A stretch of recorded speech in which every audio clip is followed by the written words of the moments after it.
चलिए इसी के साथ अगले बड़े अपडेट की ओर नजर डाल लेते हैं। अगला बड़ा अपडेट आपको दे रहे हैं उत्तर प्रदेश से, जहां केंद्रीय गृह मंत्री अमित शाह का यूपी दौरा।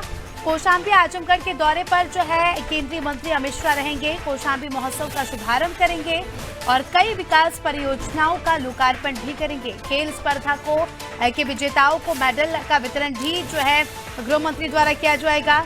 साथ ही खेल स्पर्धा के विजेताओं को मेडल देने के बाद संगीत महाविद्यालय का शिलान्यास करेंगे।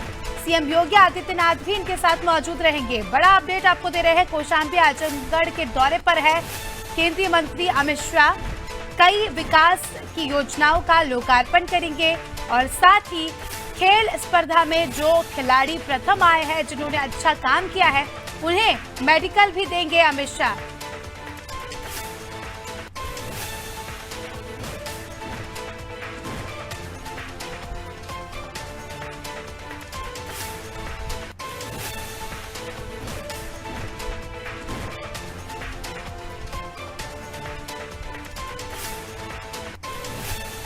बड़ा अपडेट आपको दे दे लखनऊ से, जहां केंद्रीय गृह मंत्री अमित शाह का दौरा है। कौशाम्बी और आजमगढ़ के दौरे पर रहेंगे गृह मंत्री, मुख्यमंत्री भी इनके साथ मौजूद रहेंगे।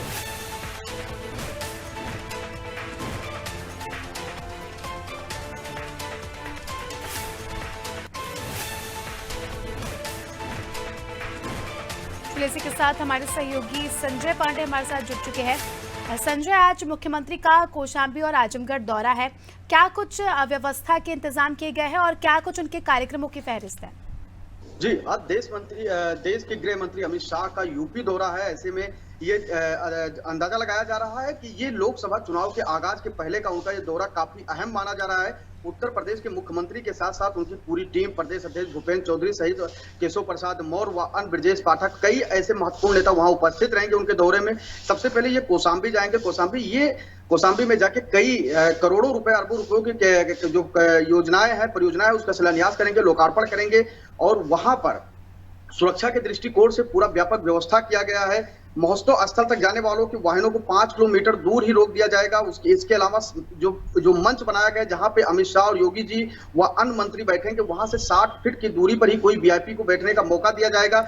इस पूरे सुरक्षा इंतजाम में 5 अपर पुलिस अधीक्षक, 17 सीओ, 4 कंपनी पीएससी, 1000 सिपाही व 110 महिला पुलिसकर्मी, 3 दमकल गाड़ियों सहित सुरक्षा में तैनात किया गया है। ये पूरे राजनीतिक दृष्टिकोण से, सामाजिक दृष्टिकोण से और धार्मिक दृष्टिकोण से बहुत ही महत्वपूर्ण माना जा रहा है अमित शाह का ये दौरा, क्योंकि लोकसभा चुनाव नजदीक है, नगर निकाय चुनाव नजदीक है। ऐसे में अमित शाह को चाणक्य के नाम से जाना जाता है, तो ऐसे में वो आ रहे हैं तो कोई बहुत बड़ी कोई रणनीति तैयार करने की कोशिश होगी भारतीय जनता पार्टी की, क्योंकि देश में अभी एक चीज और उत्तर प्रदेश में सबसे बड़ी चीज जो चल रहा है वो दलित, ओबीसी, शोषित, वंचित वोटरों को कैसे साधा जाए। चाहे वो उत्तर प्रदेश की विपक्ष की जो पार्टी है, समाजवादी पार्टी, लगातार इस काम को कर रही है, तो वही भारतीय जनता पार्टी भी इस चीज को ये सोच रही है, अंदर से ये कर रही है कि कैसे जो ये दलित, वंचित और शोषित लोग हैं, उनको कैसे भारतीय जनता पार्टी की ओर मोड़ा जाए, अपनी विचारधारा की तरफ संतृप्त किया जाए।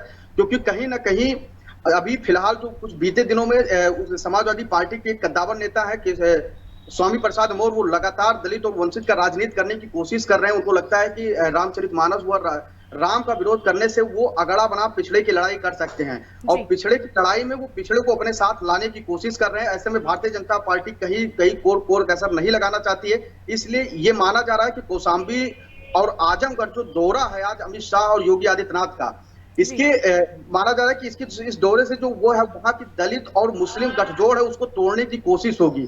क्योंकि कौशाम्बी एक ऐसा और आजमगढ़ एक ऐसा, 2 जिले ऐसे रहे हैं कि जहां पे बीजेपी का प्रचंड लहर होने के बावजूद भी भारतीय जनता पार्टी वहां एक भी सीट जीतने में कामयाब नहीं हुई थी। चाहे वो 2017 का चुनाव हो या फिर सन 2022 का, तीनों सीट कौशाम्बी में भारतीय जनता पार्टी वहां हार गई थी समाजवादी पार्टी से। ऐसी स्थिति में वो चाहती है कि समाजवादी पार्टी के जो किला है उसको ढहाया जाए और किसी तरीके से वहां के दलित, मुस्लिम जो गठजोड़ है, जो समाजवादी पार्टी चाहती है कि बनी रहे, उसको भारतीय जनता पार्टी तोड़ना चाहती है। तो कौशाम्बी में ही एक सीट पड़ता है सिराथू, जहां पे उत्तर प्रदेश के जो मुख्यमंत्री हैं योगी आदित्यनाथ, उनके जो सहयोगी उप मुख्यमंत्री हैं केशव प्रसाद मौर्य, सिराथू विधानसभा से चुनाव पल्लवी पटेल से हार गए थे।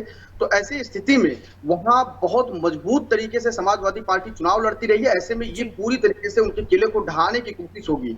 3:55 पर कौशाम्बी के जो वहां पे आयोजित किया गया है कार्यक्रम, कौशाम्बी महोत्सव का जो आयोजन किया गया है, उसके बाद आजमगढ़ अमित शाह पहुंचेंगे। अमित शाह योगी जी वहां एक संगीत महाविद्यालय का शिलान्यास करेंगे, आधारशिला रखेंगे, ऐसा माना जा रहा है। क्योंकि आजमगढ़ में भी भारतीय जनता पार्टी की जो वोट बैंक है वो काफी कमजोर है।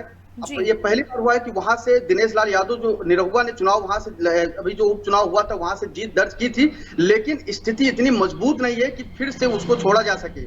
इसलिए लगातार भारतीय जनता पार्टी की जो नजर है वो आजमगढ़ पर है। आजमगढ़ के जो लोकसभा की सीटें हैं उस पर है, क्योंकि आने वाले लोकसभा चुनाव में ये भारतीय जनता पार्टी जानती है कि जितनी मजबूती के साथ हम आजमगढ़ में विकास के कार्यों को करेंगे। अच्छा, दिनेश लाल यादव ने सबसे बड़ी बात कही थी चुनाव के समय कि वो यहाँ पे संगीत महाविद्यालय का निर्माण कराएंगे। उसी का आधारशिला रखा जा रहा है, क्योंकि वो गायकों का है। वहाँ तमाम कवि निकले हैं, तमाम गायककार, भोजपुरी सिनेमा जो है वहाँ तमाम ऐसे गायककार हैं जो गाना गाते हैं। तो ऐसी स्थिति में निरहुआ ने एक ऐसा ही इस काम को करके वो दिखाने की कोशिश की है कि हम हैं तो आजमगढ़ का विकास सुनिश्चित है। क्योंकि समाजवादी पार्टी सिर्फ यादवों को लेकर चलने वाली पार्टी है, जबकि वो यादवों को भी बीच बीच में छोड़ देती है, परिवारवाद का सहारा लेती है। ऐसा दिनेश लाल यादव ने बयान भी दिया था। तो कहीं ना कहीं ये बहुत महत्वपूर्ण है अमित शाह का दौरा। अच्छा, दूसरी चीज ये है कि जो कौशाम्बी महोत्सव है उसमें 3 दिन कुमार विश्वास भी रहेंगे, राम कथा कहेंगे। जिस राम को लेकर समाजवादी पार्टी अफवाह उड़ा रही, उसी राम कथा को कुमार विश्वास वहां की जनता और जन जन तक पहुंचाएंगे। जी, चलिए आप बने रहिए हमारे साथ। संजय जल्दी आपका रुख करेंगे। तो बड़ा अपडेट दर्शकों को बता दें कि उत्तर प्रदेश से दिया, जहां गृह मंत्री अमित शाह का दौरा है। चलिए इसी के साथ अब अगले अपडेट पर नजर डाल लेते हैं। अगला बड़ा अपडेट भी लखनऊ से आपको दे रहे हैं, जहां यूपी बीएड संयुक्त प्रवेश परीक्षा की तारीख बदल चुकी है। प्रवेश परीक्षा के लिए 15 मई तक जो है आवेदन कर सकते हैं और विलंब शुल्क के साथ 20 मई तक भी आवेदन कर सकते हैं। 15 जून तक होगी बीएड की संयुक्त प्रवेश की परीक्षा। 30 जून को आएंगे परीक्षा के परिणाम और 10 जुलाई से जो है काउंसलिंग शुरू हो जाएगी। लगातार जैसा देखा जा रहा है, शिक्षा सत्र को ध्यान में रखते हुए ये तारीखें यहाँ पर देख सकते हैं आई गई है।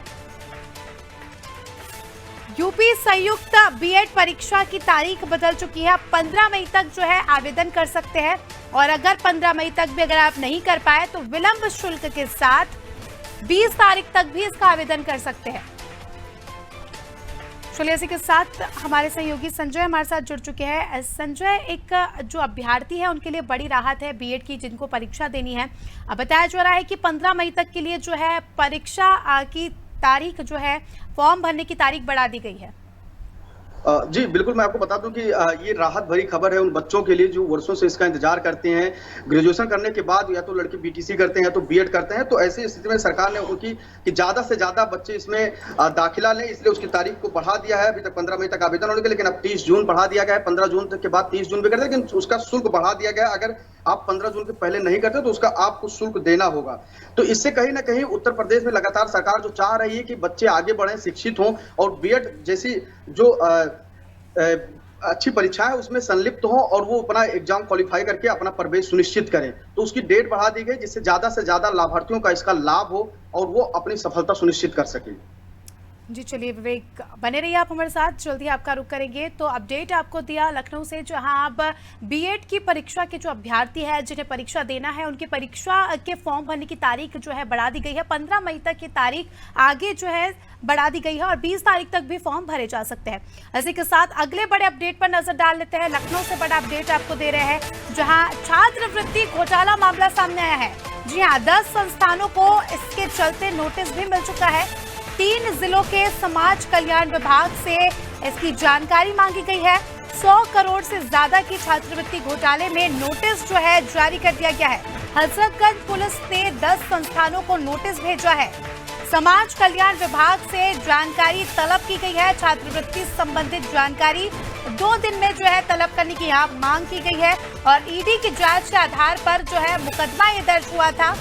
और हजरतगंज थाने में मुकदमा दर्ज हुआ था। उसके बाद जो है नोटिस दिया गया है। बताया जा रहा है कि 10 संस्थानों को नोटिस मिला है। चलिए इसी के साथ हमारे सहयोगी संजय हमारे साथ जुड़ चुके हैं। संजय, सरकार की ओर से जो स्टूडेंट्स हैं, जो पढ़ने में अच्छे होते हैं, उनकी मदद के लिए छात्रवृत्ति जैसी चीज़ें आती है, योजनाएं आती है, मगर ऐसे घोटाले जैसे कि हमने आपको अपडेट बताया, कहीं ना कहीं सरकार की मंशा पर पलीता लगाते आ रहे हैं। बताया जा रहा है कि 100 करोड़ से ज्यादा का यहाँ पर छात्रवृत्ति के नाम पर घोटाला हुआ है।